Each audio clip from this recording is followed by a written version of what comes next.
जय हिंद दोस्तों। इस वीडियो में हम बात करेंगे, जानेंगे, डोज जानेंगे, साइड इफेक्ट जानेंगे मिसाकुल टेबलेट के बारे में। 400 mg, 800 mg, 1000 mg बीडी क्या होती है, कहाँ चलती है। आज बात करेंगे मिसाकुल 400 mg टेबलेट के बारे में। ठीक है, इसके अंदर क्या आता है, मिसालाजिन। मिसालाजिन इसके अंदर आता है, जो 800 mg में 800 mg में होगा, 400 mg में 400 mg में होगा। हाँ, बीडी जो आती है ना, उसके बारे में कभी बाद में बात करेंगे। तो मिसाकुल सन फार्मा कंपनी का टॉप ब्रांड आता है। 15 टेबलेट का पत्ता 150 रुपए के आसपास मिल जाता है। मिसालाजिन क्या होता है, देखिए मिसालाजिन जो होता है ना, ये मिसालामाइन नाम की कैटेगरी के अंदर आता है। ये एक सूजन विरोधी दवा होती है। एंटी इन्फ्लामेटरी गुण इसके अंदर होते हैं।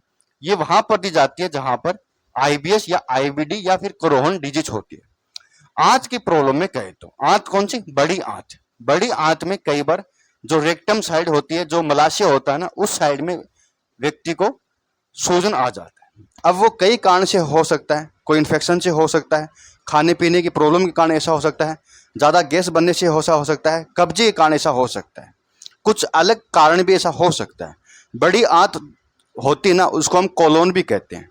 तो कोलोन यानी बड़ी आंत के अंदर मलाशय की साइड में सूजन आ जाता है।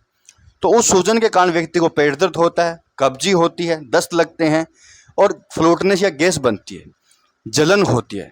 तो इस तरीके की प्रॉब्लम को कम कर कर ये दवा काम करती है। मिसालाजिन जो होता है, ये सूजन को कम कर देता है।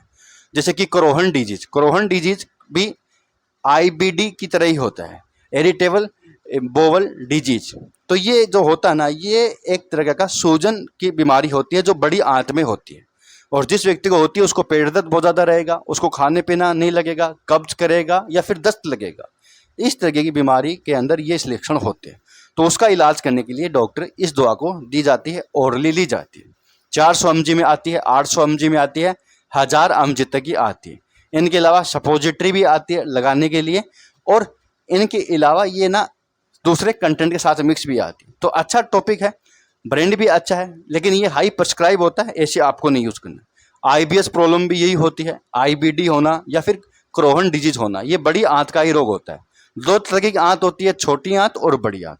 बड़ी आंत इंपॉर्टेंट होती है क्योंकि जो पानी होता है वो बड़ी आंत में ही होता है, और जहाँ पर सूजन हो जाता है वहाँ पर फिर इन्फेक्शन हो जाता है और फिर पानी होल्ड नहीं होता, दस्त लग जाते हैं।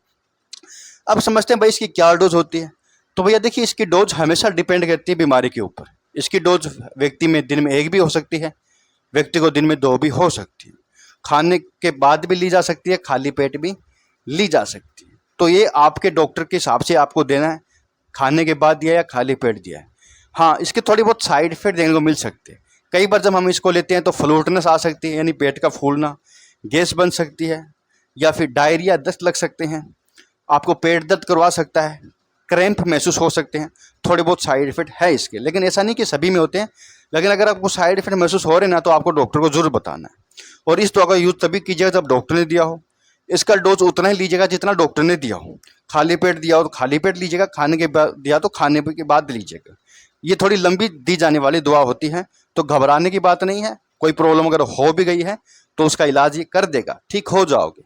अदरवाइज इंप्रूवमेंट नहीं आए तो आप दूसरे डॉक्टर को भी दिखा सकते हो, लेकिन दिखाना डॉक्टर को ही है और लेना तभी है जब डॉक्टर ने दी हो। इनके अलावा एक दवा कई जगह और भी काम आ जाती है, तो ऐसा नहीं कि कोई दूसरी प्रॉब्लम है, लेकिन ये जो दवा होती है ये पेट से संबंधित प्रॉब्लम में दी जाती है, सूजन को और अल्सर की। कई बार सूजन के कारण घाव हो जाता है, जिसको हम अल्सर भी कहते हैं। जैसे अल्सरेटिव डिजीज, तो वो एक सूजन का या अल्सर का प्रॉब्लम होता है। यहाँ तक के लिए बहुत बहुत धन्यवाद।